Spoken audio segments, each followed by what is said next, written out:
Imagine a man named David. David is 42 years old. David is a technician, and David earns $72,000 a year. David has a shirt, a gym membership, and a laptop. By every metric, David is the backbone of the American middle class. At 5 a.m., David is not waking up in a master bedroom. David is waking up in the back of a 2019 Ford Explorer. David is adjusting his window covers so the police do not see him, and David is heading to a Planet Fitness to shower before his 9 to 5 shift starts.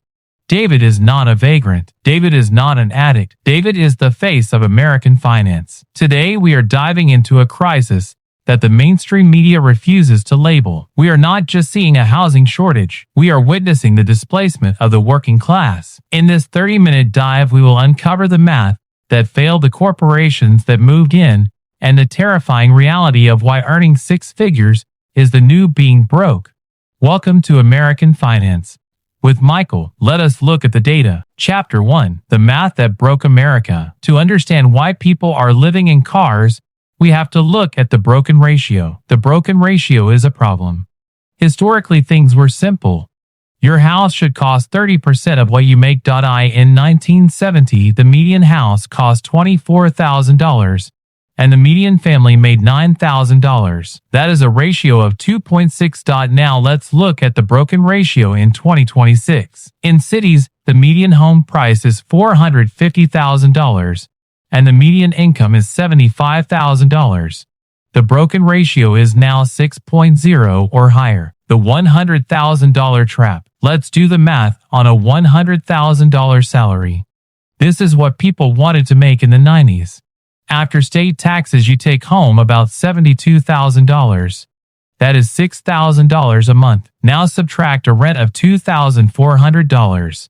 Subtract a car payment and insurance of $800. Subtract student loans of $500. Subtract groceries of $700. Groceries have gone up by 25% in 3 years. You also have to pay for utilities and health insurance and phone bills. What is left? Then $500. If you have an emergency or a car repair or get evicted, a person who makes $100,000 will have to sleep in their car. This is why the middle class is disappearing. It is not because people are not trying. It is because it is mathematically impossible to survive with the broken ratio.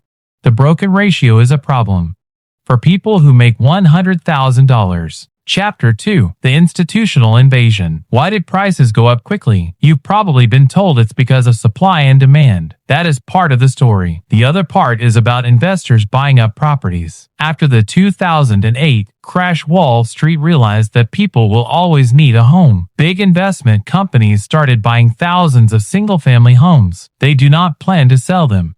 They want to create a society where people rent instead of buy. When a huge company with a lot of money offers $50,000, then a young family for a house, the family loses out. The community suffers even more. These companies drive up rent because they do not have to worry about making a profit. They can keep a house empty for months to keep the price high. The algorithm of greed. Many landlords now use software like RealPage to raise rents at the same time. This is not a market. It is a controlled one. When every landlord in a city raises rent by 15% at once, you do not have options. You cannot move to an apartment because there are no affordable ones left. You might have to move into your car. Chapter 3. The Stealth Economy.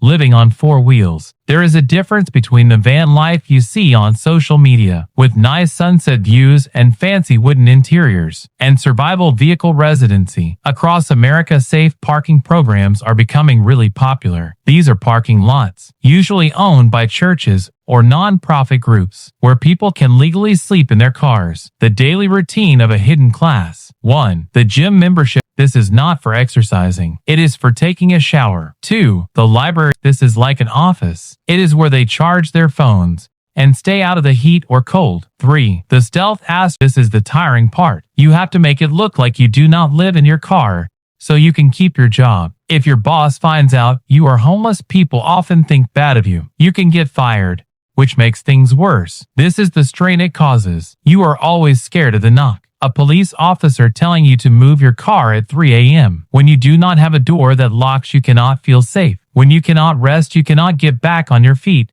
and improve your life. The survival vehicle residency is really tough. The van life is very different from it. Chapter 4. The Geographic Trap and the 2026 Outlook. For years, people said, just move to the Midwest. Now the Midwest is not an option anymore. When people started working from home during the pandemic, a lot of people who earned a lot of money in California and New York moved to places like Boise, Austin, and Nashville. They took their salaries with them, but there were not enough houses for everyone. Now the people who already lived in those places are being priced out. Someone who earns the wage in Ohio can no longer pay the rent that a person who works from home in San Francisco is willing to pay. What happens next? As we get closer to the end of 2026, we are seeing something called multi-generational survival. This means that 3 generations of a family are living together in an apartment with 2 bedrooms. We are also seeing hotbedding, where someone rents a bed for 8 hours while another person is at work. We have not seen things this bad since the Great Depression. It is not as noticeable because everyone has nice phones and fast internet. Chapter 5. The Survival Playbook, Actionable Steps. If you are watching this and feeling like the walls are closing in, I do not want to leave you with fear. We need a strategy to deal with the housing crisis. 1.